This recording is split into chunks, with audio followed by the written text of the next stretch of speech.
All right, today we're going to break down a pretty wild fraud allegation coming out of Minnesota.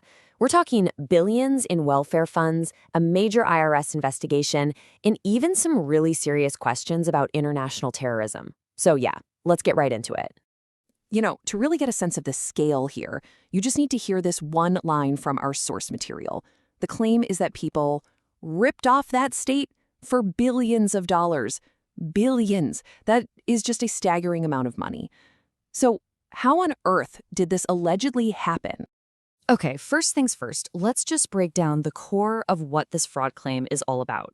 So, at its heart, this whole thing is about a massive alleged fraud inside Minnesota's state welfare program. Now, according to the source, the folks being implicated are members of the Somali community, and the scale? Well, it's just immense. We're talking about an alleged theft that could be in the billions of dollars. Now, when you hear allegations this big, you expect a major investigation, right? Well, that's where the federal government gets involved, and specifically the IRS. And here's a really crucial detail to understand, where this investigation actually started. Our source material makes it super clear that this wasn't something discovered at the state level. Nope, it was the IRS Criminal Investigations Unit that had to step in. The speaker in our source clip even puts it bluntly, saying the IRS had to go in and clean up the mess for them. You know, this story has really been evolving. The first federal investigation into the fraud itself, that apparently got started way back in 2022. But things really took a turn just last week, because that's when a brand new line of inquiry was launched. And this time, it's looking into potential links to terrorism. Okay, so with billions of dollars allegedly stolen, the number one question is pretty obvious. Where did it all go? You gotta follow the money trail to really understand the full scope of what's being claimed here. The source claims the money was funneled in two main directions. Some of it was allegedly used for political donations, and the source specifically calls out Minnesota's governor, Representative Ilhan Omar, and Attorney General Ellison. But at the same time, a huge chunk of it was also reportedly wired overseas. So how did they supposedly get the money out of the country? Well, it was a multi-step process. First, the funds were obtained through the alleged fraud. Then they were reportedly moved to these things called MBSs, and from there, they were finally wired overseas to places like the Middle East and Somalia. Right. That probably has you wondering, what in the world are MBSs? It's an acronym that definitely needs a little explaining. According to the speaker in our source, NBS stands for Money Bureau Services. And the key thing to know about them is that they're basically wire transfer organizations that work outside of the normal regulated banking system. That's a really important detail in understanding how all this money was allegedly moved across borders so fast.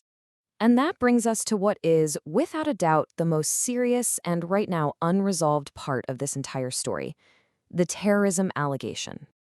The one central question that's driving this whole new phase of the investigation is this: is this money being used to fund terrorism? I mean, this is the issue that has completely blown this story up onto the national stage. Okay, and here it is absolutely vital that we separate the claims in the source from the official status of the investigation. So on one side, the source points out that some conservative writers are alleging these funds are being used to fuel terrorism. But on the other side, the acting IRS commissioner clarifies that, look, while it is an active investigation, there is, and I quote, no evidence of that at this point. That's a really crucial distinction to make. As you can probably guess, allegations this serious have also kicked up a ton of political dust, with some very specific criticism being aimed at one public official in particular.